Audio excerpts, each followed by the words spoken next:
হিকমতের নিয়ামত প্রাপ্ত এই বান্দা লোকমান যখন সন্তানদেরকে নসিহত দিচ্ছেন, কি সুন্দর করে ডাক দিচ্ছেন। ওয়াইদ ক্বালা, রাসূলকে বলা হচ্ছে, রাসূল সেই সময়ের কথা আপনি স্মরণ করুন যে সময় লোকমান বলেছিলেন তার সন্তানদেরকে লিবিনিহি ইয়া বুনাইয়া।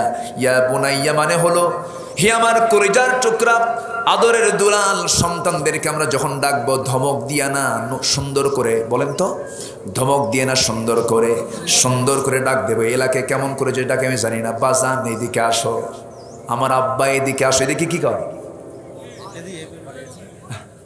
বলেন না একটু, বাজানো কয় না? আচ্ছা যাক, মিলছে তো। আচ্ছা, আমার কলিজার টুকরা সন্তান, আমার আদরের দুলাল, আমার কলিজার টুকরা, আমার প্রাণ, আমার আত্মা, আমার কলিজা, এদিকে আসো। এইরকম সুন্দর করে ডাকলে পরে এতে সন্তান বেজারে না খুশি? বেজারে না খুশি? খুশি হয়ে যায়। এটাও লোকমান শিখাইয়া দিলেন, ইয়া বুনাইয়া, হে আমার কলিজার টুকরা সন্তান, এক নাম্বার নসিহত তোমাদেরকে করছি, সেটা হলো আল্লাহ যেটা বেশি অপছন্দ করেন সেই নসিহত তোমাদেরকে করব আমি। এক নাম্বার নসিহত হলো লা তুশরিক বিল্লাহ, শিরিক করো না কার সাথে? আসতে বলবেন না, কার সাথে? তাহলে এক নাম্বার নসিহত কি করা বলেন? শিরিক না করা। এই জাতীয় নসিহত কি আমার দেশের ঘরে ঘরে আছে নাকি? বরঞ্চ 21শে ফেব্রুয়ারি, বরঞ্চ 16ই ডিসেম্বর, বরঞ্চ 26শে মার্চ, এই সমস্ত বিশেষ বিশেষ দিন আমরা এই দেশে পেয়েছি। ভাষার অধিকার পেয়েছি, স্বাধীনতা পেয়েছি, বিজয় পেয়েছি। কিন্তু সেই বিজয় দিবস, স্বাধীনতা দিবস, মাতৃভাষা দিবস পালন করার জন্য কোন সিস্টেমে পালন করতে হবে? কোরআন মনে হয় বাদ পড়ছে। কোরআনে বাদ পড়ছে নাকি? আছে না নাই? ইদা জাআ নাসরুল্লাহি ওয়াল ফাতহ ওয়া রাআইতান নাসা ইয়াদখুলুনা ফি দীনিল্লাহি আফওয়াজা ফাসাব্বিহ কি ফাসাব্বিহ বিহামদি রাব্বিকা ওয়াস্তাগফিরহু ইন্নাহু কানা তাওয়াবা। জোরে বলুন আল্লাহু আকবার। আপনি কি বিরক্ত হচ্ছেন? যদি একটু দেরি হয় সমস্যা হবে? আজকে নামাজটা যথাসময়ে না পড়ে একটু বিলম্বে পড়ব, কেমন হয় বলেন? না আবার এটা নিয়ে বিতর্ক হবে নাকি? আবার আপত্তি নাই তো? আচ্ছা, দেখা যাক। জোরে বলি ইনশাআল্লাহ। আমি তো এসে দেখি লোকই নেই। আমার দেশে তো জুমার নামাজের 12:15 আজান হয়, মুসল্লি হাজির হয় হলো নামাজের ঠিক আগ দিয়া। মানে এত সময় সচেতন আমার দেশের মুসলমানেরা। ইসলামটা বহাল আছে, আমি মুসলিম বলতে পারবো। ইমানটা আমার 16 আনা আছে, আমি ইমানদার বলতে পারবো। আংশিক ইমান তো খ্রিস্টানদেরও আছে, আংশিক ইমান তো ইহুদিদেরও আছে। ইহুদি নেতার নাম হলো বেনিয়ামিন, ইহুদি নেতাদের নাম হলো ইয়াহুদ বারাক, নামই হলো ইসরাইল। ভালো ভালো নাম তাদের, নবীদের নাম। ইসরাইল তো আল্লাহর একজন নবীর নাম। আমার বন্ধুগণ, শুধু নাম দিয়ে কাজ হবে না, তারাও কিন্তু আল্লাহকে মানে, কিন্তু তাদের ইমানটা পরিপূর্ণ না, আংশিক। আংশিক ইমান তাদের আছে, আল্লাহকে মানে তারা, কিন্তু মানতে গিয়ে তারা প্যাঁচ লাগায়। তারা কি বলে? وقالت اليهود عزير ابن الله وقالت النصارى المسيح ابن الله। ইহুদিরা বলে উযাইর হলো আল্লাহর ছেলে। নাউজুবিল্লাহ বলবেন না? তাহলে কি মান থাকলো? আল্লাহ বিশ্বাস করছে, কিন্তু সাথে কি লাগাইছে? একটা লেজ লাগাইছে। আবার নাসারা কি বলে? وقالت النصارى المسيح ابن الله ذلك قولهم بأفواههم। নাসারা যারা, খ্রিস্টান যারা, তারা বলে ঈসা হলো আল্লাহর ছেলে। দুটার মধ্যে প্যাঁচ লেগে গেল। অথচ আল্লাহর পরিচয়টা হলো কুল হুয়াল্লাহু আহাদ আল্লাহুস সামাদ لم يلد ولم يولد ولم يكن له كفوا أحد। আল্লাহ দুই না এক। আল্লাহ পরনির্ভর না স্বনির্ভর। আল্লাহ কাউকে জন্ম দেন নাই, কারো থেকে জন্ম নিয়ে তিনি আসেন নাই, তার সমকক্ষ পৃথিবীতে কেউ নাই। এত বড় একটা পরিচয় আমার আল্লাহ তাআলার, সেই পরিচয়ের বিরুদ্ধে তারা আরেকটা পরিচয় দেওয়া শুরু করেছে। আল্লাহকে মানছে কিন্তু শিরক স্থাপন করে মেনেছে। ঈমান আছে নাকি? আংশিক মানার নাম ঈমান নয়। আংশিক মেনে জান্নাত পেলে খ্রিস্টানরাও পাবে, ইহুদিরাও পেয়ে যাবে। আমার দেশের বহু মুসলমান যারা আংশিক ঈমান আনতে চায়, আংশিক গ্রহণ করতে চায়, আংশিক গ্রহণ করতে চায় না, এর ফলাফল কি আল্লাহ তাআলা তাও জানিয়ে দিয়েছেন। আফাতুমিনুনা বিবা'দিল কিতাবি ওয়া তাকফুরুনা বিবা'দ, কিতাবের কিছু অংশ মানবে আর কিছু অংশ মানবে না। এই ধরনের সিচুয়েশন যদি তোমরা তৈরি করো, কি হবে ফলাফল? ইল্লা খিজিয়ুন ফিল হায়াতিদ দুনিয়া, দুনিয়ার জিন্দেগিতে তোমরা কোথাও কোনো সম্মান পাবে না, বেইজ্জত হবে, লাঞ্ছিত হবে, বঞ্চিত হবে। আজকে গোটা পৃথিবীর মুসলমান 180 কোটি মুসলমান দুনিয়া জুড়ে, এত বিশাল সংখ্যা থাকার পরও মুসলমান আজকে শাসক না শাসিত, লাঞ্ছিত, বঞ্চিত, ঘৃণিত। আজকে মুসলমানদের রক্ত নিয়ে ইহুদিরা খেলে, মুসলমানের রক্ত নিয়ে খ্রিস্টানরা খেলে, বৌদ্ধরা খেলে। আরাকানের মুসলমানকে মারছে বৌদ্ধরা, ফিলিস্তিনের মুসলমানকে মারছে হলো ইহুদিরা, ইরাকের 7.5 লক্ষ মুসলমানকে মারলো হলো খ্রিস্টানরা, ডাইরেক্ট শেষ করে দিল। কাশ্মীরকে মারতেছে হিন্দু ভাইয়েরা। এইরকম করে গোটা দুনিয়াতে মুসলমান কেন লাঞ্ছিত হচ্ছে, ঘৃণিত হচ্ছে? আল্লাহ তাআলা কোরআনে সেই কারণটা উল্লেখ করে দিয়েছেন।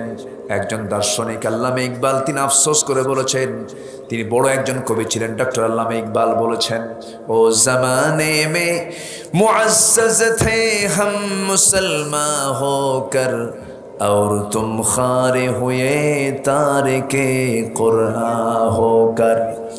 সেই যুগের মানুষেরা কোরআনে কারীমকে ইত্তেবা করার কারণে, কোরআনে কারীমকে মেনে নেওয়ার কারণে গোটা পৃথিবীর সম্মানের উচ্চাসনে তারা সমাসীন হয়েছিল। আজকের যুগের মুসলমান কোরআন ছেড়ে দিয়েছে, লাঞ্ছিত, বঞ্চিত, ঘৃণিত জাতিতে রূপ নিয়েছে। এই জন্য আমাদের সবার আগে দায়িত্ব হলো, ঈমান এনেছি যখন ঈমানটা আনবো আমরা 1 আনা না 16 আনা, আংশিক না পুরোপুরি, আংশিক না পুরোপুরি। নামাজ মানলাম, যাকাত মানলাম না, নামাজ আদায় করলাম, নামাজ কায়েমের সংগ্রামে বিশ্বাস হলাম না, যাকাতটা ব্যক্তিগতভাবে আদায় করলাম কিন্তু যাকাতটা রাষ্ট্রীয়ভাবে আদায় করা হোক তার জন্য কোনো পদক্ষেপ নিলাম না। নামাজ পড়লাম, সুদের বিরুদ্ধে কথা বললাম না, নামাজ পড়লাম, জেনার বিরুদ্ধে আমি কোনো কথা শক্ত অবস্থান নিলাম না। এটা আমি একজন মুসলমান, আমার দায়িত্ব এটা নয়। এই দায়িত্ব পালন করতে গেলে পরে একটা সংঘবদ্ধতার প্রয়োজন আছে না নাই? এই জন্য একামতে দিনের কথাও কোরআনে আছে না নাই? আছে। আপনি আংশিক মানবেন আর আংশিক মানবেন না, হবে না এটা। এই জন্য প্রথমেই আমার শুরুতেই আমার বক্তব্যের মূল নির্যাসটা হলো এই, আমরা যারা এখানে এসেছি, আমরা যারা এখানে বসে আছি, তাদের কাছে আমার 1 নম্বর আহ্বান হলো একটাই, সেটা হলো জীবনের সকল জায়গায় চলতে, ফিরতে, দেখতে, শুনতে সব জায়গায় বিধান মানব কার? আসতে বলবেন না কার? নামাজের মধ্যে ইমাম যদি সূরা ফাতিহা দিয়ে না শুরু করে, কুলহু দিয়ে নামাজ শুরু করে নামাজ পড়বেন নাকি? কেন? দুটাই তো সূরা। সিস্টেম তো হলো না। সিস্টেম হলো আগে কোন সূরা? আগে ফাতিহা, এরপরে অন্য সূরা। কিন্তু অন্য সূরাটা আগে দিয়ে যদি সূরা ফাতিহা কেউ পড়ে নামাজ তো আপনি পড়বেন না। কুলহু দিয়ে শুরু করলে নামাজ পড়বেন নাকি? সবাইকে কুলহু জানেন না ইখলাস জানেন? একই কথা তো না? আচ্ছা আচ্ছা, ঠিক আছে। অনেকে সূরা ইখলাস পারে না কিন্তু কুলহু পারে, এই জন্য আমি কুলহু কইছি। আমার ভাইয়েরা, তাহলে মনোযোগ দিয়ে শুনুন। নামাজের মধ্যে শুধু কি হলো? ইমাম রাকাতও ঠিক রেখেছেন, এরপরে সেজদাও ঠিক রেখেছেন, রুকুও ঠিক রেখেছেন। সব ঠিক রাখার পরেও শুধু সূরা ফাতিহাকে একটু মুকদ্দম মুআখার করে, ইখলাসটাকে আগে দিয়া সূরা ফাতিহাটাকে মুআখার করে শেষে দিয়া নামাজটা পড়লে কেউ নামাজ পড়বেন নাকি? কেন পড়বো না আমরা? কারণ আল্লাহ রাসূল তেমন করে নামাজ পড়তে দেন নাই, এমন করে তো রাসূল নামাজ পড়েন নাই। এই জন্য আমি পড়বো না। সেই সময় মুসল্লি করবে কি? যদি এমনটা উলট পালট যদি ইমাম সাহেব করে ফেলে, সঙ্গে সঙ্গে পিছনের যে মুসল্লি তার দায়িত্ব আছে না নাই? সে দায়িত্ব নিয়ে সে কি করবে? লোকমা দিয়ে দেবে। আল্লাহু আকবার বলবে, সংশোধন হয়ে যাবে। ইমাম মুসল্লি লোকমা দেওয়ার অধিকার আছে না নাই? শাসক যে শাসন করবে জনগণের লোকমা দেওয়ার অধিকার আছে না নাই? আছে। কিশোর আছে? কই আছে? আমার দেশে আছে। হ্যাঁ, আস্তে আস্তে ক্ষণ কেন? আমার ভাইয়েরা, নামাজ কত কি শিখায় দেয় দেখেন। নামাজের মধ্যে আমি যে ইমামকে ফলো করছি, ইমাম ভুল করেছে, পিছন থেকে সুন্দর করে আদব নিয়ে বলছে, হুজুর ভুল হয়ে গেছে, আল্লাহু আকবার, আপনি চেঞ্জ হয়ে যান, আপনি ঠিক হয়ে যান। ইমাম যদি আল্লাহর আনুগত্য করে, আতিউল্লাহ আতিউর রাসূল, সঙ্গে সঙ্গে তিনি কি করবেন? সূরা ইখলাসটাকে পড়ে দিয়া সূরা ফাতিহাটা আগিয়ে দিয়ে দিবেন, সংশোধন হয়ে গেল। কিন্তু বারবার আপনি লোকমা দিচ্ছেন, বরাবর 3টা বার আল্লাহু আকবার বলা হয়ে গেছে, এরপরও ঠিক হয় না, কি করবেন? খালি ছেড়ে দিবেন? ইমামকে ছাড়া যাবে? তাই সে কি ইমাম না সেই সময় স্বৈরাচার? বলে সে কি ইমাম আছে না স্বৈরাচার হয়েছে? সে তো সেই সময় স্বৈরাচার হয়ে গেছে। সেই স্বৈরাচার কি সেই সময় আর ছাড়া যাবে না? 3বার লোকমা দিয়েও যখন কাজ হলো না, ইবনে হাজার আসকালানী রাহমাতুল্লাহ আলাইহি তিনি তার কিতাবের মধ্যে লেখেন, ওই সময় ইমামের দায়িত্ব হলো, ঠিক ওই মুসল্লির দায়িত্ব হলো, ওই ইমামের ঠিক পিছনে যে মুসল্লিটা ইক্তেদা করছে তার দায়িত্ব সবচাইতে বেশি, কারণ তার কাছে তো ওই লোকটা আছে। সমস্ত শক্তি সে সঞ্চয় করবে, নামাজটা আগিয়ে ছেড়ে দিয়া স্বৈরাচারকে মসজিদ থেকে বের করার জন্য ঘাটটা ধরবে, ঘাটটা ধরে মটকা দিয়া ঘাড় ধাক্কা দিয়া মসজিদ থেকে বের করে দেবে, কারণ সে লঙ্ঘন করেছে কার বিধান? আসতে বলবেন না, কার বিধান?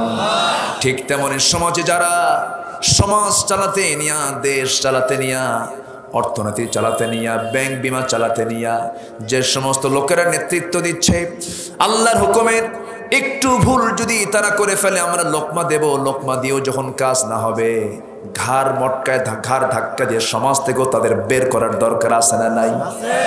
শিক্ষা দিল কোন ইবাদত? নামাজ। কি শিক্ষা দিল? নামাজ শিখায় দিল। যে নামাজ আপনাকে প্রতিবাদ শিখায় না, যে নামাজ আপনাকে অশ্লীল কাজ থেকে দূরে রাখে না, সেটা নামাজই না। আল্লাহ তাআলা বলছেন, ইন্নাস সালাতা তানহা আনিল ফাহশাই ওয়াল মুনকার ওয়া লাযিকরুল্লাহি আকবার। নিঃসন্দেহে নামাজ অশ্লীল ফাহিশা কাজ থেকে বান্দাকে দূরে রাখে। কিন্তু আজকে আমার দেশের নামাজও আছে মাশাআল্লাহ, ভালো আলহামদুলিল্লাহ, মাত্র 5% লোক নামাজ পড়ে। কয় পার্সেন্ট? 5% লোক নামাজ পড়ে, কিন্তু নামাজও আছে সমাজে ফিতনা, ফাসাদ, ফাহিশা কাজ, অন্যায় কাজগুলো কমছে না বাড়ছে? বাড়বে কেন? নামাজ থাকলে তো বাড়ার কথা নয়। কেন বাড়লো? কি জন্য বাড়লো? কিন্তু এই প্রশ্নের জবাব আমরা কেউ খুঁজে বের করার চেষ্টা করি না। কেন আজকের সমাজে এই সমস্ত অন্যায় কাজগুলো বাড়লো? নামাজের লোকমা দেওয়ার মুসল্লি খুঁজে পাওয়া যায়, কিন্তু সমাজে যারা নেতৃত্ব দিচ্ছে তাদের লোকমা দেওয়ার মতো লোক সমাজে খুঁজে পাওয়া যায় না। যদি মামলা খাই, যদি মারামারি লাগে, অত ঝামেলার কি দরকার? তুমি যা করো করো, আমি আমার মতো চলি। ইল্লা তানফিরু ইউআযিবুকুম আযাবান আলীমান ওয়া ইস্তাবদিল কওমান গায়রাকুম ওয়া লা তাদুররুহু শাইআ। পালাবা, পালালে পরে আরেকটা অপশক্তি তোমার ঘাড়ে চাপিয়ে দেওয়া হবে, তুমি আরো ক্ষতিগ্রস্ত হয়ে যাবে। অতএব মুসলমানের সর্বক্ষণ বাতিলদের মোকাবেলার জন্য প্রস্তুত থাকা দরকার।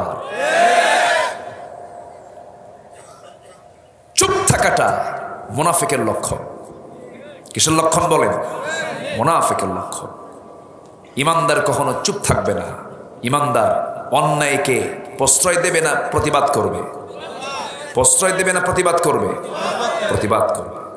সম্মানিত ভাইয়েরা, কথায় কথা বাড়লো তো একটু বলে ফেললাম। লোকমান তার সন্তানদেরকে এরকম নসিহত দিচ্ছিলেন। তিনি তার সন্তানদেরকে মোট 13টি নসিহত দিয়েছেন। কয়টা বলেন? 13টা। তাহলে লোকমানে আছে আল্লাহর ওয়াজ না লোকমানের ওয়াজ? ভালো করে বলতে হবে। ওহুয়া ইয়াইদুহু, লোকমানের ওয়াজ, যেরকম সুবহানাল্লাহ, কোট করেছেন কে? আল্লাহ। লোকমান আলাইহিস সালাতু ওয়াস সালাম, আমরা ওয়াজ করতে আসছি, কয়দিন মানুষ শুনবে? নাম সব একদিন হেরে যাবে, মুছে যাবে, কিছুই থাকবে না। কিন্তু লোকমান আল্লাহ তাআলার কাছে এত পছন্দের বান্দা, তিনি এমন সুন্দর ওয়াজ করেছেন যে ওয়াজ আল্লাহ পছন্দ করে কোরআনে কারীমের মতো কিতাবের মধ্যে কোট করে দিয়েছেন। জোরে বলেন সুবহানাল্লাহ। তার ওয়াজ কি কখনো হেরে যাবে নাকি? এমন জায়গায় আছে তার ওয়াজ, কোরআন হারবে না, লোকমানও হারবে না। এত সুন্দর করে তিনি ওয়াজ করেছেন। আমরা ওয়াজ করতে এসেছি মানুষের সামনে, বাইরে এসে ওয়াজ করতেছে মানুষের সামনে, কিন্তু লোকমান ওয়াজ করেছেন কোথায়? ঘরের ভিতরে। কোথায় বলেন? ঘরের মধ্যে। ঘরের মধ্যে ওয়াজ করা আগে দরকার না পরে দরকার? আগে দরকার না পরে দরকার? ঘরের মধ্যে কি বাপ মা ওয়াজ করে না টেলিভিশন ওয়াজ করে? কি ওয়াজ করে? ঘরের মধ্যে তো বাপ মা ওয়াজ করে না, ঘরের মধ্যে মোবাইল ওয়াজ করে, টেলিভিশন ওয়াজ করে, ভারতীয় স্টার জলসা, স্টার প্লাস, জি বাংলা এগুলো ওয়াজ করে। বম্বের সেই বলিউডের সিনেমা নাটকগুলো হরদম চলছে, সিনেমা চলছে বাড়ির মধ্যে। বলিউড হলিউড গোটা পৃথিবীর মুসলিম উম্মার জন্য, ইমানদারের জন্য সবচাইতে বড় হুমকি।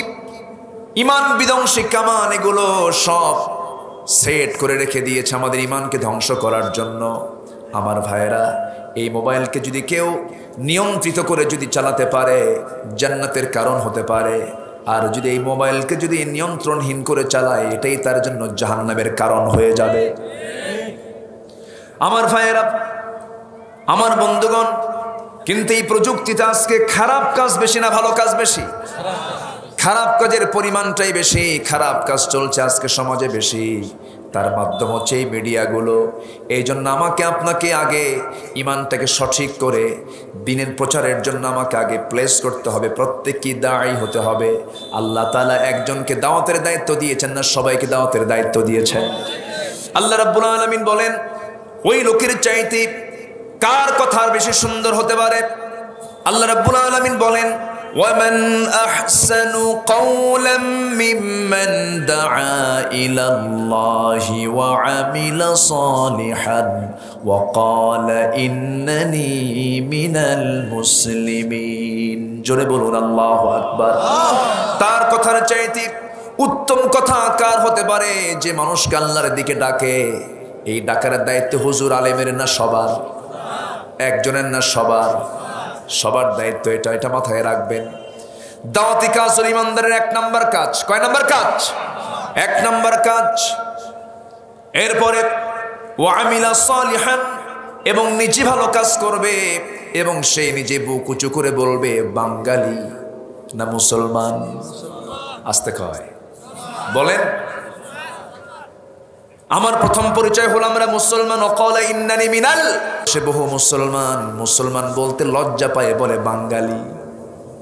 একদিন বাঙালি ছিলাম রে, আছে না? বাঙালির পরিচয় দিয়া জান্নাত পাওয়া যাবে না। বাংলাকে আমি ভালোবাসবো না কেন? অবশ্যই বাংলাকে ভালোবাসি, বাংলাদেশকে ভালোবাসি, মাতৃভূমিকে ভালোবাসি, এতে কোনো সন্দেহ নাই। কারণ এই সমস্ত কথাগুলো বলতে আমাদের একটু চিন্তা ফিকির করে বলতে হয়। এই যে ইউটিউব, এই যে ক্যামেরাগুলো আছে, কোন দিকে কোন প্যাচ লাগে? দেশকে কেন ভালোবাসবো না? দেশের প্রতি মহব্বত তো অবশ্যই আছে, কিন্তু বাঙালি পরিচয় তো কোরআনে দেওয়া হয় নাই। আমার আপনার এক নাম্বার পরিচয় হলো আমরা বাঙালি না মুসলমান? আস্তে, বাঙালি না মুসলমান? মুসলমান। আদম কি ছিলেন? নূহ কি ছিলেন? ইদ্রিস কি ছিলেন? ইব্রাহিম কি ছিলেন? ইসমাইল কি ছিলেন? মুসা কি ছিলেন? ঈসা কি ছিলেন? আমার নবী কি ছিলেন? বাস, এর চেয়ে বড় পরিচয় আর কি হতে পারে? এই দাওয়াতি কাজ। আমার নবী তার জাবালে নূরের সফর শেষ করে জাবালে নূরে 5টা বছর ধ্যান মগ্ন থেকে নূরটা যখন নিয়ে চলে এলেন, কোরআন নামক কিতাব যখন তার উপরে নাজিল হওয়া শুরু হলো, ঘরের মধ্যে ঢুকে তিনি দাওয়াতি কাজ করলেন। বাইরে না ঘরে? বাইরে না ঘরে? সন্তানদেরকে দাওয়াত দিলেন, বউটাকে দাওয়াত দিলেন। খাদিজাকে বললেন জাম্মিলুনি জাম্মিলুনি লাকাদ খাশিতু আলা নাফসি, আমি আমার নিজের জীবনের শঙ্কিত, খাদিজা মনে হয় বাঁচবো না, মনে হয় মরে যাব। এবার খাদিজা বলছেন, আমার স্বামী আপনি চিন্তা করেন কেন, পৃথিবীর কোনো অপশক্তি নেই আপনার কেউ ক্ষতি করতে পারে। কি স্ত্রী, জোরে কোন সুবহানাল্লাহ। আমার নবীজির জীবনে খাদিজা যদি না আসতেন, আমার নবীর জীবনের যে নবুয়তের দায়িত্ব পালন রাসূল যে করেছেন, তার সিংহভাগ ভূমিকা পালন করেছেন খাদিজা। শক্তি জুগিয়েছেন, সাহস জুগিয়েছেন। যার জীবনে একটা ভালো বউ হয়েছে, তার মতো বড় ভাগ্যবান মানুষ দুনিয়াতে আর নাই। আলহামদুলিল্লাহ বলেন। যুবকরা বিয়ে শাদী করো নাই, একটু চিন্তা ফিকির করে করো বিয়া। চরিত্রবতী, রূপবতী নয়, শুধু গুণবতী নারীকে প্রত্যেক যুবকের জীবনে আল্লাহ তাআলা জুটিয়ে দেন। জোরে বলি আমিন, আরো জোরে আমিন। সেই চরিত্রবতী আর গুণবতী নারী কিন্তু রাস্তায় ঘুরে ফিরে বেড়ায় না, মোবাইলে চ্যাটিং করে না, মোবাইলে কলিং করে না, ভিডিও কলে যায় না, কোনো মেসেজিংয়ে যায় না। চরিত্রবতী গুণবতী নারীর বৈশিষ্ট্য হলো, তার এক নম্বর কোয়ালিটি হলো সে পর্দাশীলা হবে। কি হবে? পর্দাশীলা হবে। যুবক, তোমার যৌবনকে নষ্ট করো না। তুমি যদি সত্যিকারের যৌবনকে কন্ট্রোল করতে পারো, অবশ্যই আল্লাহ তোমাকে একজন চরিত্রবতী নারী তোমাকে উপহার দিয়ে দিবেন। আমার নবীজি খাদিজাকে বলার সঙ্গে সঙ্গে খাদিজা বলছেন, আমার স্বামী আপনি টেনশন করবেন না, আপনি মনে হয় কিছু বলতে চান, বলুন। রাসূল বলছেন, 15 বছর ধরে দাম্পত্যময় জীবন চালালাম, কোনোদিন আমি তোমাকে যে কথা বলি নাই, আজকে তোমার কাছে মনে হবে সম্পূর্ণ নতুন একটা কথা আমি তোমাকে বলবো। খাদিজা, কি মনে করবে জানি না, তুমি আমাকে ভালোবাসো আমি এটা জানি, কিন্তু তুমি আমার এই কথাটার আনুগত্য করবে কিনা জানি না। বলুন আমার স্বামী আপনি কি বলতে চান? রাসূল বলছেন, আমি আল্লাহর পয়গম্বর, আল্লাহ তাআলা আমাকে কোরআন নামক কিতাব দিয়েছেন। জিবরিল আলাইহিস সালাতু ওয়াস সালাম আমার কাছে এসেছিলেন। এই কথা শোনা মাত্রই খাদিজা রাদিয়াল্লাহু তাআলা আনহা চোখের পানি আটকাতে না পেরে চোখের পানি ফেলতে ফেলতে বলছেন, আমার স্বামী 15 বছর ধরে দাম্পত্যময় জীবন যার সঙ্গে চালালাম, যার মুখ থেকে একটা বাজে কথা কখনো একটা বারের জন্য বের হতে দেখলাম না, একটা মিথ্যার ছোঁয়া পেলাম না, আমানতের খেয়ানত পেলাম না, কাউকে গরম করে কথা বলতে দেখলাম না। ফাবিমা রাহমাতিন মিনাল্লাহি লিনতা লাহুম, যার মুখ থেকে অযাচিত অপ্রয়োজনীয় কথা বের হতে দেখলাম না, বান্দার হক নষ্ট হতে দেখলাম না, বরং অসহায়ের পাশে দাঁড়াতে দেখলাম, দুস্থের পাশে দাঁড়াতে দেখলাম। আর আপনি এত সুন্দর একজন মানুষ, আমার মনও বলছে আপনি আল্লাহর নবী হতে চলছেন। জোরে বলুন সুবহানাল্লাহ। পৃথিবীর সব জায়গা থেকে সার্টিফিকেট সংগ্রহ করা যায়, স্বামী কিন্তু বইয়ের কাছ থেকে সার্টিফিকেট সংগ্রহ করা খুব কঠিন কাম। আসতে কয় সহজ কাম না কঠিন কাম? বউ জানে আমার স্বামীর মেজাজ কেমন, বউ জানে আমার স্বামীর চরিত্র কেমন, বউ জানে আমার স্বামীর লেনদেন কেমন, বউ জানে আমার স্বামীর চরিত্র কেমন। সব জায়গায় হুজুরগিরি খাটে, বউয়ের কাছে হুজুরগিরি খাটে না। সামনে যে বসবে না, এই এদিকে আসো, থো তোমার হুজুরগিরি দেখছে, তুমি কয় নম্বর হুজুর আমার জানা আছে, কি ঠিক কিনা? কিন্তু আমার নবীজি কি চরিত্র উপহার দিয়েছেন! খাদিজার মতো একজন সতী সাধ্বী, একজন চরিত্রবতী গুণবতী, একজন ধনাঢ্য শ্রেণীর নারী, বংশীয়া নারী, সেই খাদিজা বললেন, আশহাদু আল্লা ইলাহা ইল্লাল্লাহু ওয়াহদাহু লা শারীকা লাহু ওয়া আশহাদু আন্না মুহাম্মাদান আবদুহু ওয়া রাসূলুহু। রাসূলের দাওয়াতের সুন্নাত হলো আগে বাইরে না আগে ভিতরে? বলেন বলেন বলেন। পরিবারের বাইরে না পরিবারের ভিতরে? রুকাইয়া যায়েনবকে কাছে নিলেন, আমার ভাইয়েরা চাচাতো ভাইকে কাছে নিলেন, সবাইকে টার্গেট করলেন, বন্ধুকে টার্গেট করলেন। আবু বকর সিদ্দিক রাদিয়াল্লাহু আনহু তারা 3 বছরের ছোট ছিলেন, তাকেও টার্গেট করলেন। বন্ধু আমার, আমি আল্লাহর নবী। আবু বকর বলতেছেন, আমার বন্ধু গো, আমারও মন বলে তুমি আল্লাহর নবী হবা। জোরে বলেন সুবহানাল্লাহ, জোরে বলেন সুবহানাল্লাহ। কু আনফুসাকুম ওয়া আহলিকুম নারা, নিজে বাঁচাও, তোমার পরিবারকে জাহান্নাম থেকে বাঁচাও। 10 মিনিট পর পর ছেলেমেয়ের খবর রাখবেন, 10 মিনিট পর পর বাচ্চাদের রুমের মধ্যে ঢুকতে হবে, সন্তানগুলো কি করে তা দেখতে হবে। সন্তানের জন্য জীবনের চরম বন্ধু দুইজন, বাপ আর মা। যেরকম সুবহানাল্লাহ। আজকে পরিবারগুলো ধ্বংস হয়ে যাচ্ছে প্রযুক্তির মিসইউজের কারণে।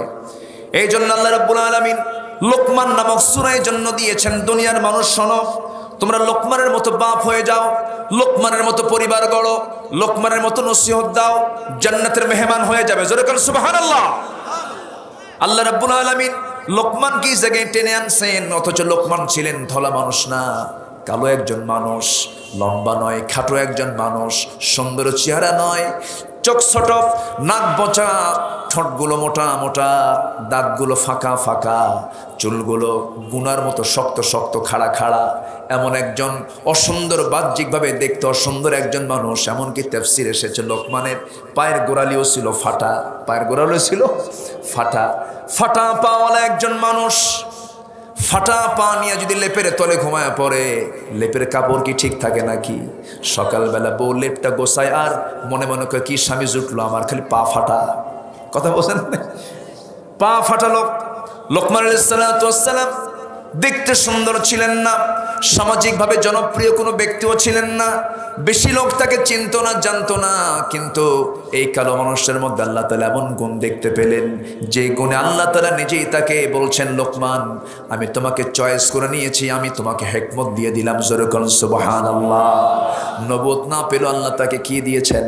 হিকমত দিয়েছেন। হিকমত যাকে দেওয়া হয়, ওমাইয়ুতিল হিকমা ফাকাদ উতিয়া খায়রান কাসীরা।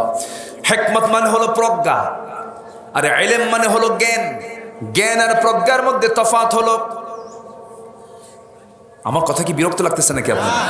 আমি কি আলোচনা চালিয়ে যাব? আমার ভাইয়েরা, জ্ঞান অর্জন করতে হয়, প্রজ্ঞাটা আল্লাহর পক্ষ থেকে আসে, স্পেশাল একটা যোগ্যতা আল্লাহ তাআলা তাকে দিয়ে দেন। যেমন একটা উদাহরণ দিলেই মনে জিনিসটা স্পষ্ট হয়ে যাবে। লোকমান একদিন তার সন্তানদেরকে ডাক দিয়ে বলছেন, আমার সন্তানরা আমি লোকমান তোমাদেরকে ডাকছি, তোমাদের পিতা আমি ডাকছি, এদিকে আসো। চতুর্দিকে সন্তানগুলো বসে গেল। এবার তিনি সন্তানদেরকে বলছেন, আমার বাজানরা, আমার কলিজার টুকরা ছেলে সন্তানরা, শোনো, তোমরা 3টা কাজ করবে। 1 নাম্বার হলো পৃথিবীর শ্রেষ্ঠ খাবার খাবে, শ্রেষ্ঠ বিছানায় ঘুমাবে, শ্রেষ্ঠ প্রাসাদে অবস্থান করবে। সন্তানগুলো মুস্কি মুস্কি হাসি মেরে বলে, আব্বা বুঝতেছি না কি যেন বলতেছেন, কি যেন হিকমতের মধ্যে আছে। কথা কি বুঝতেছেন আপনারা? আমাদের বাড়ি ঘরই ভালো নাই, গরিব মানুষ আমরা, শ্রেষ্ঠ খাবারগুলো পাবো কেমনে, শ্রেষ্ঠ বিছানা পাবো কেমনে, শ্রেষ্ঠ প্রাসাদ পাবো কেমনে? লোকমান এবার মুস্কি হাসি মেরে বলছেন, আমার সন্তানরা, শ্রেষ্ঠ খাবার মানে হলো যখন তোমরা খেতে বসবে, ক্ষুধা পেটে বসবে, ক্ষুধা পেটে খাবার নিয়ে উঠবে। ক্ষুধা পেটে খাবার নিয়ে বসলে পরে এবং ক্ষুধা পেটে খাবার থুয়ে উঠলে পরে মনে হবে এটা তোমার জীবনের শ্রেষ্ঠ খাবার। ভরা পেটে বসলে তুমি মজা পাবে না, ভরা পেটে আবার খেতে বসলে তুমি রোগাক্রান্ত হয়ে পড়বে। দেখেন কি হিকমতটা দিয়ে দিলেন। জোরে বলুন সুবহানাল্লাহ। নাম্বার 2, শ্রেষ্ঠ বিছানায় ঘুমাবে মানে সন্তান তোমরা কেউ অলস হবে না, সব পরিশ্রমী হবে, কায়িক পরিশ্রম করবে, শারীরিক পরিশ্রম করবে, সারাদিন হার্ড পরিশ্রম করে বিছানায় যাবে, পরিশ্রম না করে বিছানায় যাবে না। যখন পরিশ্রম করে বিছানায় যাবে তখন তোমার কাছে মনে হবে এই বিছানাই হলো পৃথিবীর শ্রেষ্ঠ বিছানা। তাহলে কি শিখাচ্ছেন? খাবারের পদ্ধতি। কি শিখাচ্ছেন? জীবন পদ্ধতি। আল্লাহু আকবার বলেন। শ্রেষ্ঠ প্রাসাদে অবস্থান করবে তোমরা। শ্রেষ্ঠ প্রাসাদ মানে কি? শ্রেষ্ঠ প্রাসাদ হলো, ও আমার কলিজার টুকরা সন্তান, পৃথিবীর কোনো বান্দার মনে কষ্ট দিবা না, মনকে জয় করবা। যদি তুমি মানুষের মনকে জয় করতে পারো, এর চাইতে বড় প্রাসাদ আর দ্বিতীয়টা দুনিয়াতে নাই। এগুলো কি বলে? হিকমত। কি বলে বলেন? হিকমত। আল্লাহ সুন্দর করে বলছেন, ওয়ালাকাদ আতাইনা লুকমানাল হিকমাতা আনিশকুর লিল্লাহ ওয়া মান ইয়াশকুর ফাইন্নামা ইয়াশকুরু লিনাফসিহি ওয়া মান কাফারা ফাইন্নাল্লাহা গানিয়্যুন হামিদ। জোরে বলুন আল্লাহু আকবার। আমার বন্ধুগণ, আল্লাহ বলেন আমি লোকমানকে হিকমত দিয়েছি। এই হিকমত আমি সবাইকে দেই না, এই হেকমত যাকে ইচ্ছা আমি তাকে দেই, যে হেকমতটা পেয়ে যায় সেই তো প্রকৃত কল্যাণ পেয়ে যাবে। কারণ দাওয়াত দেওয়ার ক্ষেত্রে হেকমতের দরকার আছে না নাই বলেন? হেকমত মানে কিন্তু হককে আড়াল করে কোনো কথা বলা নয়। আল্লাহ তাআলা বলছেন উদউ ইলা সাবিলি রাব্বিকা বিল হিকমাতি ওয়াল মাউইযাতিল হাসানাহ ওয়াজাদিলহুম বিল্লাতী হিয়া আহসান। জোরে বলুন আল্লাহু আকবার। মানুষকে দাওয়াত দিবা হেকমতের মধ্য দিয়া, প্রজ্ঞা দিয়া, যোগ্যতা দিয়া, সুন্দর করে যেন সে দিনের দিকে ফিরে আসতে পারে এমন করে তুমি দাওয়াত দিবা। এটা কার কথা? আসতে বলবেন না কার কথা? সেই হেকমত সব ইমানদারের মধ্যে থাকার দরকার আছে না নাই? আর হেকমতটা চাইতে হবে কার কাছে? আসতে বলবেন না কার কাছে? আল্লাহকে বলবা, আল্লাহ তুমি লোকমানকে যেমন হেকমত দিয়েছো, আল্লাহ দাওয়াতের জন্য তো হেকমত লাগে, আল্লাহ সেই হেকমত তুমি আল্লাহ আমারে দিয়ে দাও।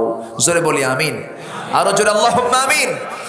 এই হেকমতওয়ালা, হেকমতের নিয়ামত প্রাপ্ত এই বান্দা লোকমান যখন সন্তানদেরকে নসিহত দিচ্ছেন, কি সুন্দর করে ডাক দিচ্ছেন। ওয়াইদ ক্বালা, রাসূলকে বলা হচ্ছে রাসূল সেই সময়ের কথা আপনি স্মরণ করুন যে সময় লোকমান বলেছিলেন তার সন্তানদেরকে লিবিনিহি ইয়া বুনাইয়া।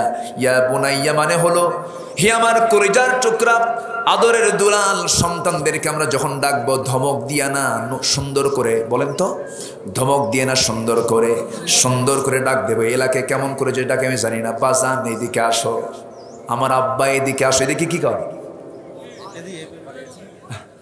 বলেন না একটু? বাজানো কয় না? আচ্ছা যাক, মিলছে তো। আচ্ছা, আমার কলিজার টুকরা সন্তান, আমার আদরের দুলাল, আমার কলিজার টুকরা, আমার প্রাণ, আমার আত্মা, আমার কলিজা, এদিকে আসো। এইরকম সুন্দর করে ডাকলে পরে এতে সন্তান বেজারে না খুশি? বেজারে না খুশি? খুশি হয়ে যায়।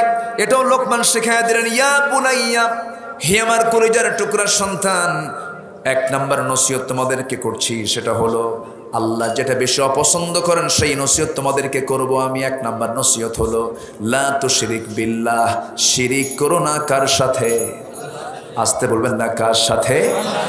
তাহলে এক নাম্বার নসিহত কি করা বলেন? শিরিক না করা। এই জাতীয় নসিহত কি আমার দেশের ঘরে ঘরে আছে নাকি? বরঞ্চ 21শে ফেব্রুয়ারি, বরঞ্চ 16ই ডিসেম্বর, বরঞ্চ 26শে মার্চ, এই সমস্ত বিশেষ বিশেষ দিন আমরা এই দেশে পেয়েছি। ভাষার অধিকার পেয়েছি, স্বাধীনতা পেয়েছি, বিজয় পেয়েছি। কিন্তু সেই বিজয় দিবস, স্বাধীনতা দিবস, মাতৃভাষা দিবস পালন করার জন্য কোন সিস্টেমে পালন করতে হবে? কোরআন মনে হয় বাদ পড়ছে। কোরআনে বাদ পড়ছে নাকি? আছে না নাই? ইদা জাআ নাসরুল্লাহি ওয়াল ফাতহ ওয়া রাআইতান নাসা ইয়াদখুলুনা ফি দীনিল্লাহি আফওয়াজা ফাসাব্বিহ কি ফাসাব্বিহ বিহামদি রাব্বিকা ওয়াস্তাগফিরহু ইন্নাহু কানা তাওয়াবা। জোরে বলুন আল্লাহু আকবার। আপনি কি বিরক্ত হচ্ছেন? যদি একটু দেরি হয় সমস্যা হবে? আজকে নামাজটা যথাসময়ে না পড়ে একটু বিলম্বে পড়ব, কেমন হয় বলেন? না আবার এটা নিয়ে বিতর্ক হবে নাকি? আবার আপত্তি নাই তো? আচ্ছা দেখা যাক, জোরে বলি ইনশাআল্লাহ। আমি তো এসে দেখি লোকই নেই। আমার দেশে তো জুমার নামাজের 12:15 আজান হয়, মুসল্লি হাজির হয় হলো নামাজের ঠিক আগ দিয়া। মানে এত সময় সচেতন আমার দেশের মুসলমানেরা, ঠিক আছে না? আর ঘুম, ফজর চলে যায়। কেন উঠলেন না হুজুর? এমন ঘুম ধরে হুজুর, ঘুম থেকে উঠতে পারেন। হ্যাঁ, আল্লাহ সহজ। রফি আল কালাম, কলম তুলে নেওয়া হয়েছে 3 ব্যক্তির জন্য। নাম্বার 1 হলো ঘুমন্ত ব্যক্তি। ঘুম জাগাবার নাই, ঘুম থেকে উঠে নামাজটা পড়ে নেন, সব পেয়ে যাবেন। সুবহানাল্লাহ বলেন, সমস্যা নেই। দ্বিতীয় ব্যক্তি হলো পাগল। দ্বিতীয় ব্যক্তি কি? পাগল। যারা প্রতিবন্ধী হয়, পাগল হয়, তাদের জন্য সবকিছু তুলে নেওয়া হয়েছে, তাদের কোনো হিসাব হবে না। অতএব যার ঘরে পাগল আছে সেই সমস্ত পিতামাতা কখনো রাগ করবেন না, কারণ ওই সমস্ত পাগল আপনার জান্নাতের কারণ হতে পারে। জোরে বলে সুবহানাল্লাহ। নাম্বার 3 হলো শিশু ব্যক্তি, তার জন্য কোনো হিসাব নাই, কিন্তু ফজর নামাজে তিনি জায়গা পাচ্ছেন না। ফজর নামাজ তিনি ঘুমের মধ্যে কাটিয়ে দিচ্ছেন। কিন্তু ব্রাজিল আর্জেন্টিনার খেলা হবে 3:30টায়, ওই ব্যক্তি 3টার দিকে জাগা পায়। এটা আবার কোন তাহাজ্জুদ গুজার? কি আছে না নাই বলেন? আছে না, আছে না নাই? গত রাত্রেও খেলা হয়েছে। এখন তো সব ডিজিটাল হয়ে গেছে, বড় পর্দায় দেখে তারা মাঠে যেতে পারে না, একটা বড় একটা পর্দা মাঠের সামনে প্লেস করে রাখে, দেখছে রাত 2টা-2:30টার দিকে। সম্মানিত ভাইয়েরা, আমি খেলাকে কখনো বলবো না যে খেলায় নামাজ নষ্ট হয়, যে খেলায় জুয়ার পরিবেশ তৈরি হয়, এটাকে পৃথিবীর কোনো আলেম কি জায়েজ বলতে পারবে? আসতে বলতে পারবে? পারবে না। তবে হ্যাঁ, কাতার গভর্নমেন্টকে ধন্যবাদ। কাতার গভর্নমেন্ট ফিফাকে দাওয়াতের ক্ষেত্র বানিয়েছে। গোটা পৃথিবীর সব ধর্মের মানুষ কাতারে এসেছে খেলাকে উপভোগ করার জন্য। কাতারের প্রত্যেকটা দেওয়ালে দেওয়ালে কোরআনের আয়াত আর নবীর হাদিস দিয়ে তারা ঘিরে রেখেছে। আলহামদুলিল্লাহ। যেখানেই যাব আমরা দাওয়াতে কাজ করব, কিন্তু খেলা হচ্ছে কাতারে আর মানুষ হলো ব্রাজিল আর্জেন্টিনার, আর ব্রাহ্মণবাড়িয়াতে 2 গ্রুপের সংঘর্ষ হইয়া শহীদ হয়ে যায়। এটা কেমন কথা? এটাই তোমার বুঝে আসে না। শহীদ হয়ে যায় নাকি? শহীদ হয়? এটা কি সাধারণ মৃত্যু হবে না অপমৃত্যু হবে? এটা কি সাধারণ কোনো মৃত্যু হতে পারে? আমার ভাইয়েরা, আমার বন্ধুগণ, আমি আপনি দুনিয়ার জিন্দেগিতে এসেছি ক্ষণিক সময়ের জন্য, কাজে লাগাতে হবে সময়গুলোকে। একটু মনোযোগ দিয়ে আপনারা শোনার চেষ্টা করুন। লোকমান তার সন্তানদেরকে নসিহত দিয়েছেন 9টা। কয়টা বলেন? 9টা নসিহত দিয়েছেন। পৃথিবীতে বিখ্যাত কালো মানুষের মধ্যে 1 নম্বর তালিকা হলো লোকমান। 1 নম্বর তালিকা কে? লোকমান। আর আমার নবীর 2 জন সাহাবী ছিলেন কালো সাহাবী, আরেকজন হচ্ছেন বেলাল। আরেকজনকে বলেন বেলাল। এই 3টা কালো।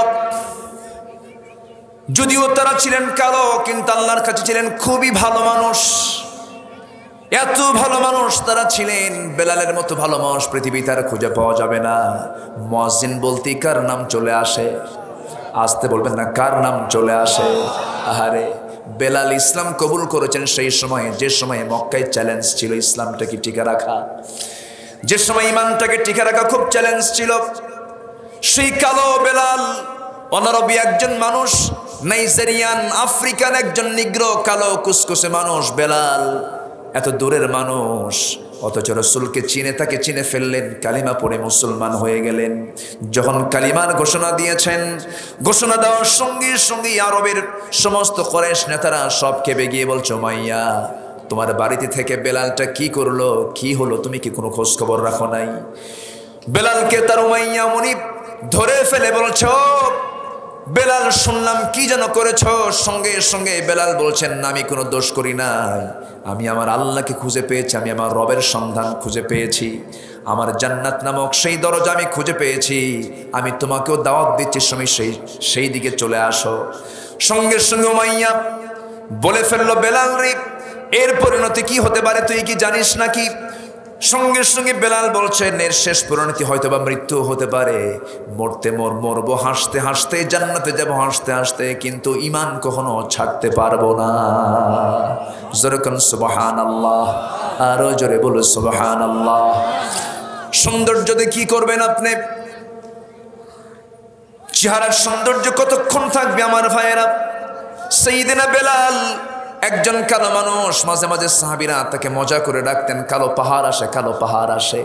রাসূল একদিন বলে ফেলেন, আমার সাহাবীরা আমার বেলালকে কালো পাহাড় বলে ডেকো না, কারণ আমার বেলালের রক্তের উপরে আল্লাহর দ্বীনটা প্রতিষ্ঠিত হয়েছে। যেরকম সুবহানাল্লাহ। উমাইয়া রেগে গোসায় ফেটে পড়ে তপ্ত বালুতে চিৎ করে শুয়ে রেখে বুকের উপরে লাফ মেরে গিয়ে বসে বেলালের জিকির বন্ধ করার জন্য, বেলালের সূরা ইখলাস তেলাওয়াত বন্ধ করার জন্য, কুল হুয়াল্লাহু আহাদ আল্লাহুস সামাদ এই বারবার এই তেলাওয়াত করছেন, এই তেলাওয়াতটা বন্ধ করার জন্য উমাইয়া করলো কি, লাফ মেরে গিয়ে তার বুকের উপরে বসে বাম হাত তার মুখের মধ্যে ঢুকায় দিয়া জিব্বাটা বাম হাতে টান মেরে বের করে বাবলা গাছের কাঁটা ঢুকায় দিয়েছে জিব্বার ভিতরে। ফিনকি দিয়ে রক্তগুলো গড়ে গড়ে পড়তেছে। বলছে বেলাল, তোর জিব্বা আমি অচল করে দিয়েছি, তুই আল্লাহর জিকির করবি কেমনে? সাইয়েদনা বেলাল কথা বলতে পারেন না, মুখ বড় রক্ত জমে গেছে। হাতটা উঁচু করে, নখটা খাড়া করে, 7 আঙ্গুল উঁচু করে বলছেন, ও মাইয়া, তুমি আমার জিব্বা অচল করলে কি হবে? আমার আল্লাহর নাম আমি আমার দিলের মধ্যে অঙ্কন করে নিয়েছি। ফাক্কু রাকাবাতিন আও ইতআমুন ফি ইয়াউমিন ফি মাসগাবাহ। এই আয়াতটা মক্কায় নাযিল হয়েছে। কে আছো দাস মুক্ত করবে, কে আছো দাস মুক্ত করবে? সাইয়েদনা বেলালের এই দাসত্ব থেকে বাঁচানোর জন্য আবু বকর আগে আসলেন সবার আগে। আবু বকর বলছেন, ইয়া রাসূলুল্লাহ, আমার জীবনের সব সম্পত্তি দিয়ে হলেও বেলালকে মুক্ত করব, কারণ আপনি আমাকে অর্ডার দিয়েছেন। স্বর্ণ মুদ্রা উমাইয়ার মুখে দিয়া বেলালকে মুক্ত করে এনে নবীর সামনে হাজির করায় দিলেন। রাসূল বলছেন, বেলাল রে, তোর মাথা থেকে পা পর্যন্ত দেখি কোথাও কোনো রক্ত ছাড়া কিছুই দেখি না, গোটা শরীর তারা জখম হয়ে গেছে। রাসূল বলছেন, বেলাল ধৈর্য ধরো, ধৈর্য ধরো, এই জমিনে আল্লাহর দিন কায়েম হয়ে যাবে। দিন এত সহজে আসবে না। সমাজে জমিনে দিন কায়েমের জন্য নবীর দেহ থেকে রক্ত লেগেছে কি লাগে নাই? রক্ত লেগেছে কি লাগে নাই? লেগেছে রক্ত। যে দিয়েছেন জীবন সাহাবায়ে কেরাম। উহুদের ময়দান, বদরের ময়দান, খন্দকের ময়দান, তাবুকের ময়দান, এগুলো সাক্ষী হয়ে আছে সাহাবাদের জীবন তারা সেখানে বিলিয়ে দিয়েছেন। সবচেয়ে বেশি মার খেয়েছেন নবীজি একটা যুদ্ধে, সেটা হলো উহুদের ময়দান। কোন ময়দান? উহুদের ময়দান। উহুদের ময়দানে আমার নবীজি কি সমস্ত কাফেররা টার্গেট করে ফেলেছে, যুদ্ধ থেমে গেছে মনে করে সাহাবীরা।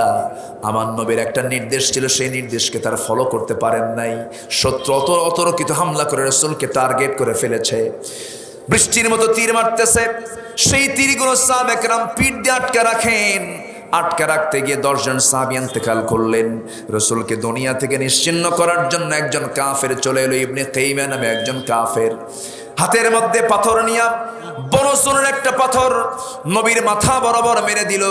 মাথায় চলে হেলমেট, হেলমেটের চিকন লোহা নবীর কপালের মধ্যে গেঁথে গেল। লোহার ফলা, লোহার ফলা যখন গেঁথে গেল, লোহার ফলা যখন গেঁথে গেল, লোহার ফলা গেঁথে যাওয়ার সঙ্গে সঙ্গে নবীজির মাথা চক্কর মেরে উঠল।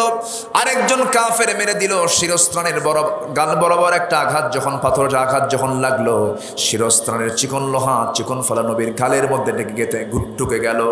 আরেকজন কাফের মেরে দিল আরেকটা পাথর নবীজির সামনে।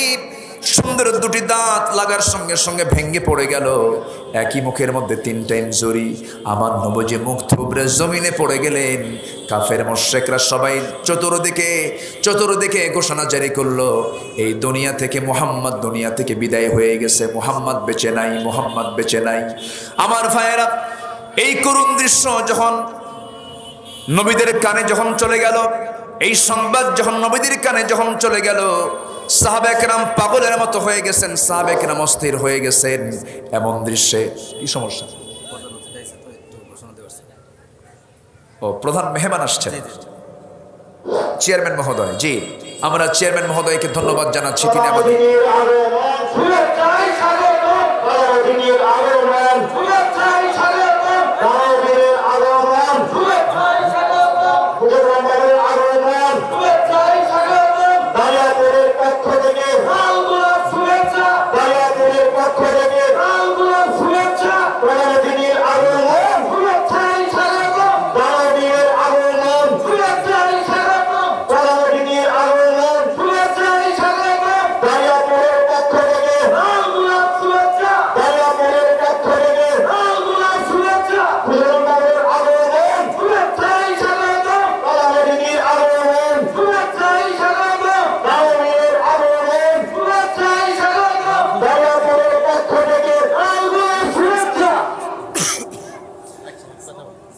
জি, আমরা মেহমানকে বরণ করলাম।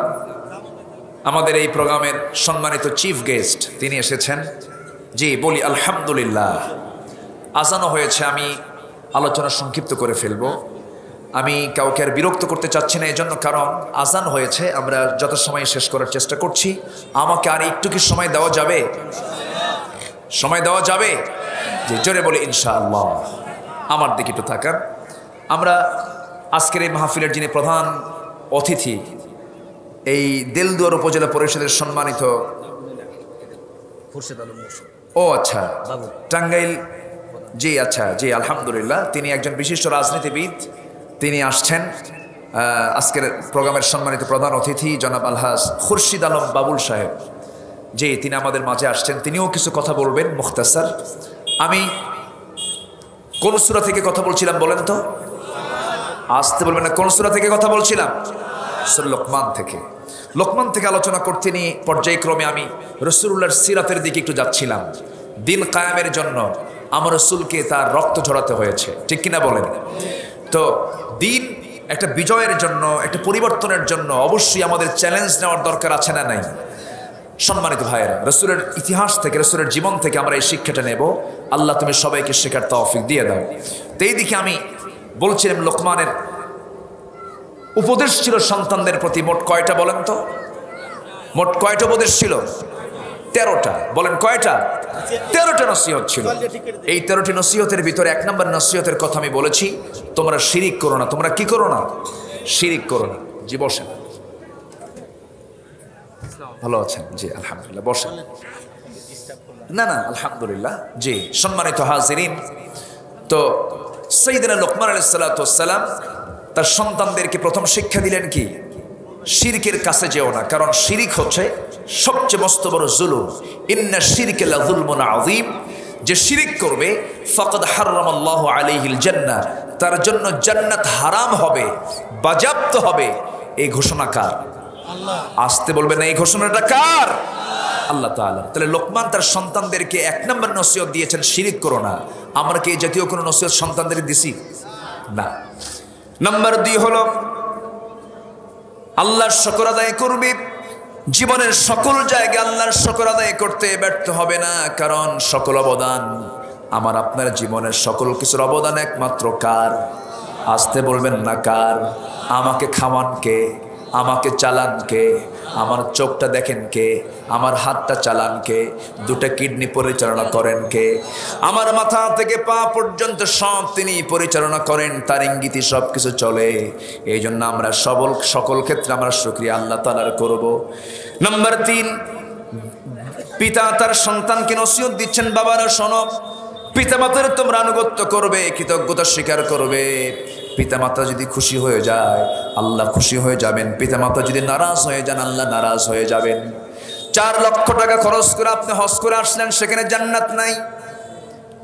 ঠান্ডা পানি দিয়ে ওযু বানায় নামাজ পড়লেন, সেখানে জান্নাত নাই। জান্নাত যদি পেতে হয়, জান্নাতের একটা ঠিকানা হলো, জান্নাত কোথায়?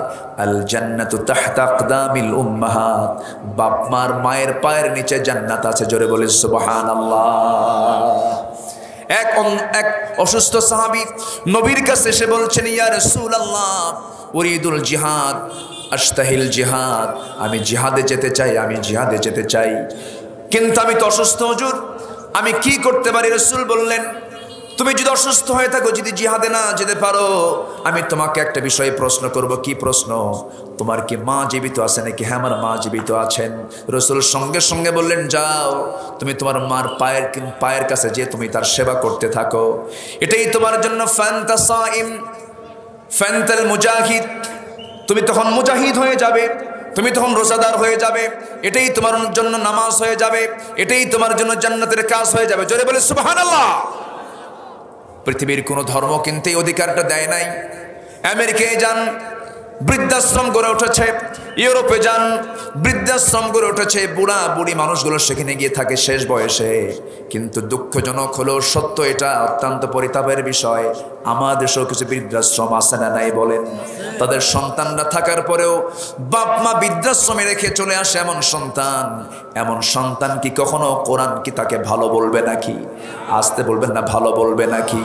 ধানমন্ডির মাটিতে গরিব থাকে না, ধানমন্ডির মাটিতে কোনো গরিব শ্রেণীর লোক বসবাস করে না, নিজস্ব বাড়ি আছে, সব কিছু আছে, সামাজিক স্ট্যাটাসও আছে, কিন্তু আপনাদের মনে আছে কিনা কয়েক মাস আগের কথা, একজন নিজের বৈধ পিস্তল দিয়া মাথায় ঠাকায়া নিজে আত্মহত্যা করলো কেন? সন্তান ছিল কিনা বলেন, বউ পরিবার পরিজন সব ছিল, কিন্তু জীবনটা দিয়ে দিল কেন?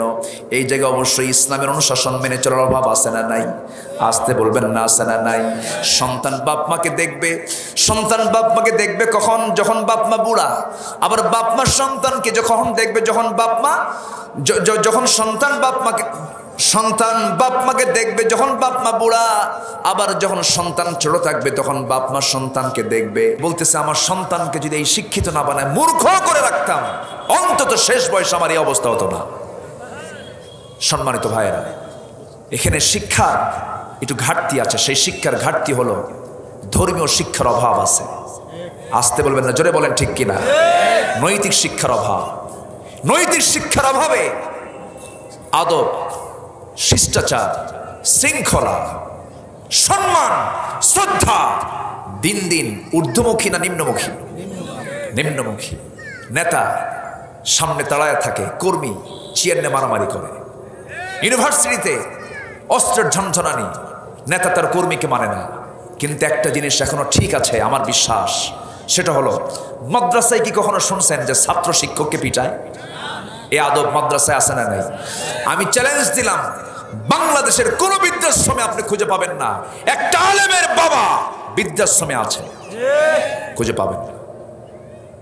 কোন শ্রেণী খুঁজে পাবেন? ওখানে গেলেই দেখতে পাবেন। হয়তো ভাবেন বাড়িধারা, ধানমন্ডি, জুয়েচেসে যারা থাকে তারা সুখের স্বর্গে বসবাস করে। না, রিজেক কোনো টাকায় আসে না। টাকা থাকা মানে রিজেক নয়। বিশাল সম্পত্তির মালিক ছেলে গাছা খায়া শীত হয়ে পড়ে থাকে, শান্তি নাই। বিশাল টাকার মালিক আপনার বউটা আরেকজনের সঙ্গে লাইন মারে, সুখ নাই। সুখ শান্তি পেতে হলে ইসলাম মানবো, ইসলাম মানবো, জোরে বলি ইনশাআল্লাহ।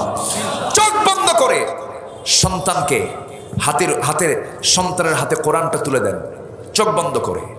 এটা দুনিয়ার কোনো কিতাব না, এটা আসমান থেকে এসেছে, চ্যালেঞ্জের কিতাব। আল্লাহু আকবার বলো।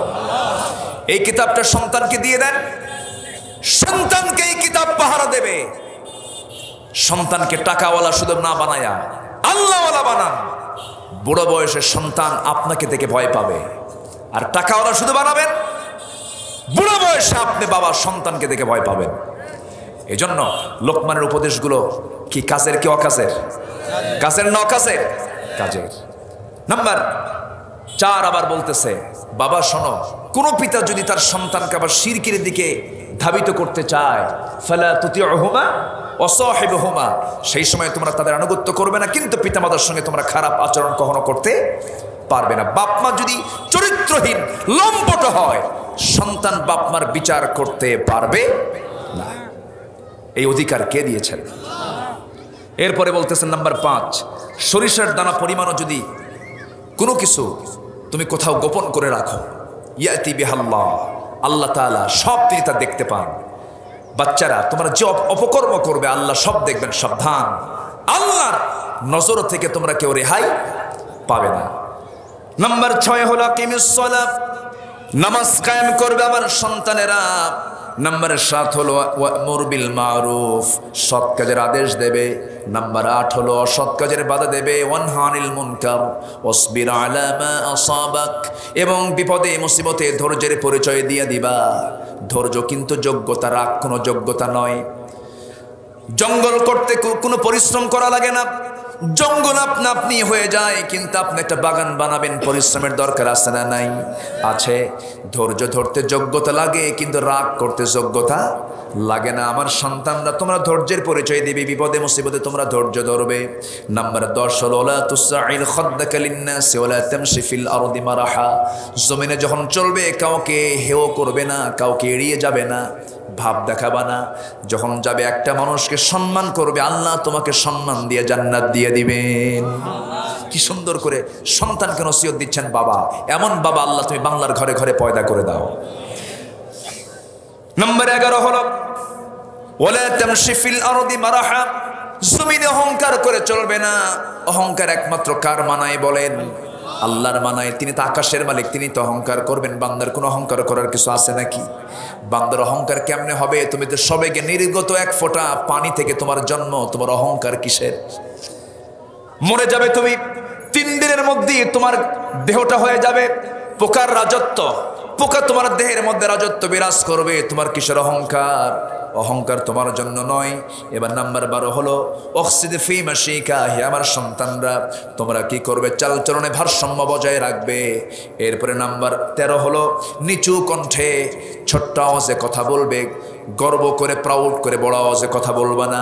ইন্নান কারাল আসওয়াত লা সাউতিল হামির, সবচাইতে বড় আওয়াজে কথা বলে গাধা। গাধার আওয়াজ ছোট হয় না বড় হয়? ওটা কি মিষ্টি হয়? মিষ্টি হয়? বড় আওয়াজ কখনো মিষ্টি হয় না। ছোট আওয়াজে ক্ষীণ করে বাবা কথা বলবে, এবং বাপমার সঙ্গে যখন কথা বলবে ওলা তাকুল্লাহুমা উফিন, উফ শব্দ প্রয়োগ করে কথা বলবো না।